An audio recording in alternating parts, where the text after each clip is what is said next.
Narkoba atau obat-obatan terlarang dapat merusak generasi bangsa. Narkoba adalah zat-zat yang mempengaruhi otak dan sistem saraf dan dapat menyebabkan ketergantungan fisik psikologis pada penggunaannya. Penggunaan narkoba dapat memiliki efek jangka pendek dan jangka panjang yang merusak pada kesehatan fisik, kesehatan mental, hubungan sosial, dan stabilitas keuangan. Di samping efek negatif yang terkait dengan kesehatan, penggunaan narkoba juga dapat menyebabkan kejahatan, kekerasan, dan kerusakan sosial lainnya. Selain itu, penggunaan narkoba juga dapat mempengaruhi kinerja akademik dan karir yang dapat berdampak negatif pada generasi muda dan masa depan mereka. Oleh karena itu, penting bagi kita semua untuk bekerja sama untuk mencegah penggunaan narkoba dan membantu mereka yang terkena dampak penggunaan narkoba untuk berhenti dan mendapatkan perawatan yang tepat. Hal ini akan membantu melindungi generasi bangsa dan memastikan masa depan yang lebih baik untuk semua orang. Narkoba yang kita kenal di Indonesia memiliki sejarah panjang sejak kali pertama jenis obat-obatan terlarang itu dikenalkan oleh bangsa asing kepada penduduk pribumi. Indonesia mengenal penggunaan obat-obatan jenis opium sebelum Perang Dunia Kedua, tepatnya pada zaman penjajahan Belanda. Budaya menghisap candu dikenalkan oleh orang Cina yang datang ke Indonesia pasca jatuhnya Hong Kong oleh negara Inggris tahun 1841 akibat Perang Candu. Pemerintah Belanda memberikan izin pada tempat-tempat tertentu untuk menghisap candu dan pengadaan atau supply secara legal dibenarkan berdasarkan undang-undang. Candu yang semakin populer di Jawa mulai mempengaruhi penduduk pribumi dan pada akhirnya orang-orang Jawa itu turut menggunakan candu. Meskipun memberikan dampak negatif terhadap kesejahteraan penduduk Jawa, keuntungan yang besar membuat Belanda tutup mata akan masalah tersebut. Kondisi ini secara bertahap menurunkan kualitas hidup penduduk Jawa. Undang-undang yang melegalkan candu yang dibuat Belanda baru dihapus ketika Jepang menguasai Indonesia sehingga candu tidak lagi bisa bebas digunakan. Pada tahun 1970-an, narkoba mulai merajalela dan menjadi masalah global yang sulit dikendalikan. Kondisi ini terjadi sebagai buntut dari munculnya kaum hippies. Mereka dikenal sebagai generasi yang menolak kemapanan dan nilai-nilai konservatif Amerika. Kaum hippies identik dengan kebebasan. Hal ini digambarkan dalam semboyannya yang terkenal, yaitu Love, Peace, and Freedom, atau cinta, perdamaian, dan kebebasan. Kegiatan yang mereka lakukan tidak jauh dari seks bebas dan konsumsi obat-obatan terlarang. Budaya hippies selalu menjalar ke sejumlah negara, termasuk Indonesia.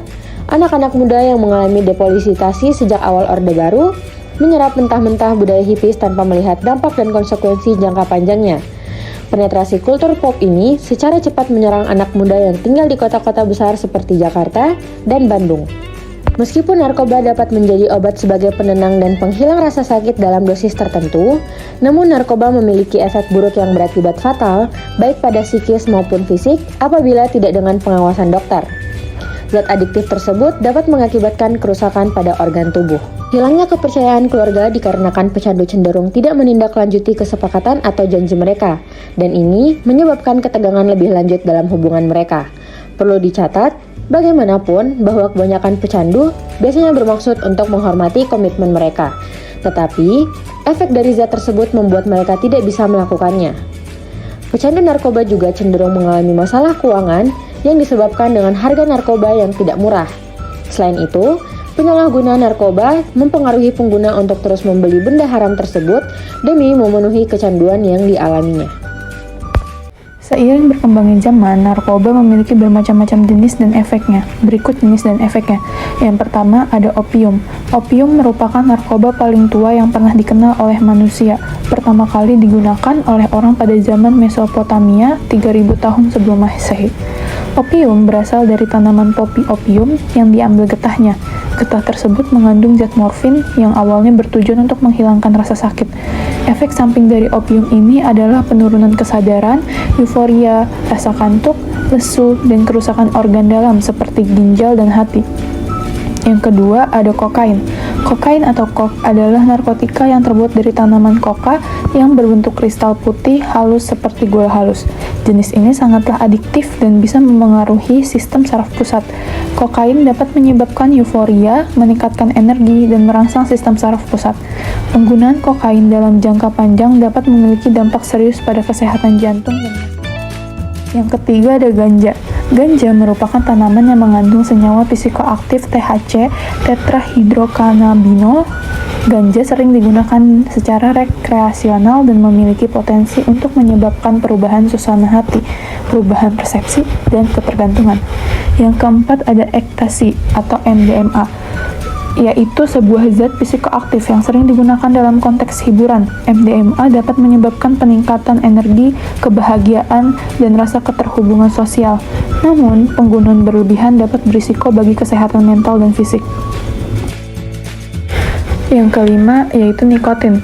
Meskipun bukan narkotika dalam arti tradisional, nikotin adalah senyawa yang dapat menyebabkan ketergantungan. Nikotin umumnya terkandung dalam produk tembakau seperti rokok, liquid pada vape, dan sejenisnya.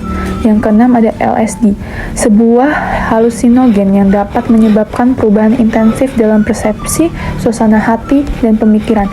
LSD tidak hanya menyebabkan ketergantungan fisik, tetapi penggunaannya dapat membawa resiko psikologis. Nah, bagaimana sih cara menghindari penyalahgunaan narkoba? Yang pertama, kita bisa menghindari rasa penasaran untuk mencoba.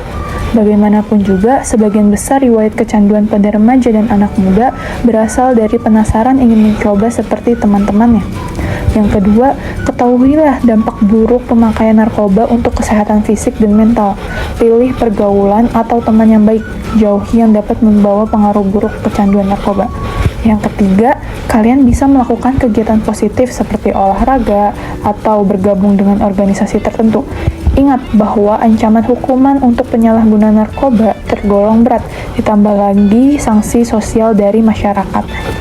Dan yang terakhir yaitu bisa hindari pergaulan malam.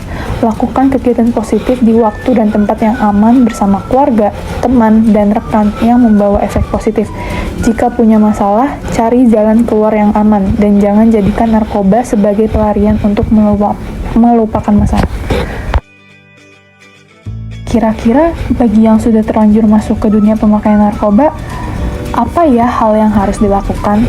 Nah, yang pertama, bisa mengelola aktivitas harian dengan sebaik mungkin. Pecandu narkoba biasanya akan sulit melepaskan fokusnya pada barang haram tersebut. Untuk mengatasinya, coba alihkanlah perhatiannya pada kegiatan positif lain, menjauhi lingkungan yang lama, serta mencari lingkungan baru yang baik. Yang kedua, melakukan detoksifikasi. Detoksifikasi menjadi langkah yang tidak mudah ketika mengobati pecandu narkoba. Hal ini karena para pengguna narkoba harus benar-benar terbebas dari konsumsi obat-obatan terlarang.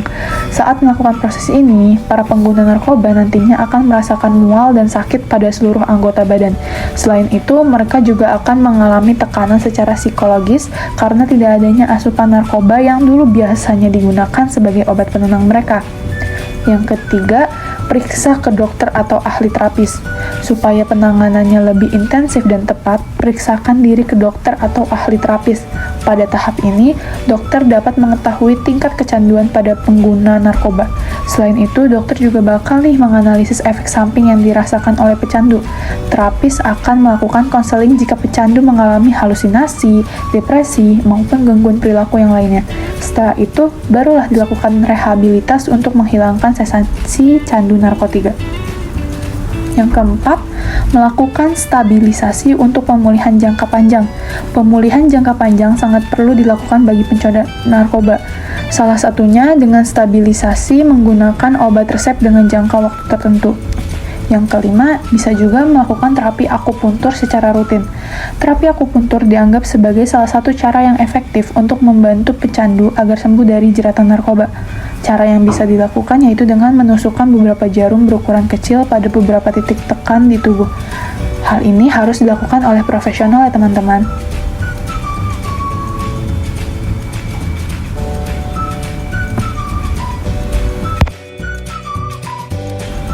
Contoh kasus narkoba dapat diambil dari kota Philadelphia di Amerika Serikat. Para pecandu narkoba terlihat seperti zombie karena penggunaan obat penenang non-opioid silazin yang berlebihan dan diketahui itu yang menjadi pemicu utama terjadinya krisis narkotika dan obat non-opioid dikatakan tidak cocok dikonsumsi untuk manusia karena akan berakibat fatal yang membuat tubuh mereka tidak dapat merespon obat pemulihan overdosis. Yang menyebabkan mereka kecanduan salah satunya juga karena cara konsumsi yang sangat beragam dan dapat dicampur dengan zat lain seperti menghisap, menyuntik, menelan, dan menghirup silazin, dan bahkan menyuntikkan di antara jari-jari mereka.